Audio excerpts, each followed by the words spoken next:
Flipping a light switch triggers a physical, measurable stream of electrons moving rapidly through a circuit. To maintain this stream, we use specific materials that allow electrons to pass through with very little interference. These are conductors. Conversely, insulators are materials that provide high opposition to this movement, effectively halting the flow of electrons. This cross-section shows both classes of material working in tandem. The central metal core is typically copper, a highly efficient conductor. The outer coating is plastic, a dedicated insulator that keeps the electrons within the path of the core.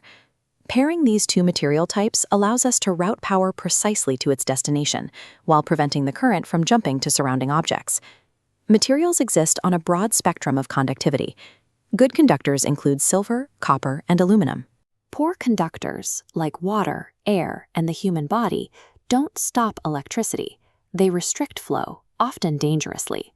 True insulators, like plastic, glass, and rubber, provide enough opposition to stop current entirely. Distinguishing between a poor conductor and a true insulator is a critical safety step, as mistakenly treating air or the human body as a barrier is a leading cause of electrical injury. To quantify how much a material opposes the flow of electrons, we use a metric called resistance. This comparison illustrates how resistance dictates wire behavior. Copper has low resistance, meaning electrons move efficiently with minimal heat. Tungsten, however, has high resistance. The electrons face significant friction, causing the material to vibrate and generate intense heat and light. Material type is only the first variable. The physical dimensions of the wire, specifically its length and thickness, also dictate the resistance level. A short, thick wire acts as a wide, unobstructed highway for electrons, providing the path of least resistance. But if that same material is stretched out until long and thin, resistance increases. The narrow channel forces electrons to bottleneck, slowing the current.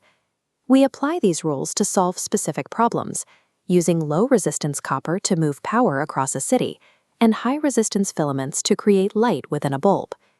These concepts distill into three core principles.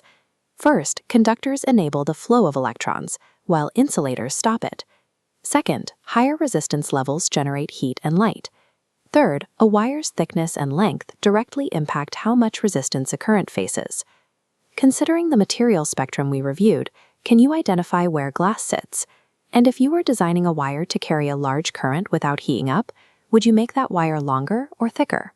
Mastering these variables, material type, resistance, and physical dimensions, is what allows us to move electricity safely from a power plant into specific tools for heat, light, and mechanical work.